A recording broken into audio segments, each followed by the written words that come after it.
আমরা এখানে আজকে সভাপতি হয়েছি, কিন্তু আমাদের নির্বাচন পরিচালনা সেলটি আমরা আজকে এখানে ঘোষণা দিব।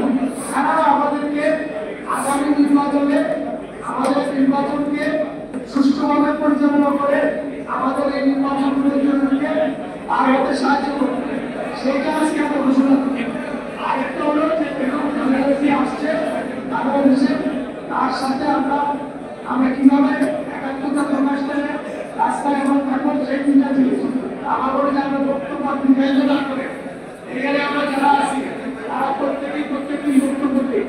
আমরা আমাদের মহাসচিব করেছি সেটা আজকে আমরা ডিক্লার দেবো, সেটা ডিক্লার দেবেন এবং আমাদের যে আজকে যে আহ্বায়ক হবে উনি আগামী পরশু ওইটা সিদ্ধান্ত দেবেন। আমি আপনাদেরকে দেখে, আপনাদের সদস্য দেখে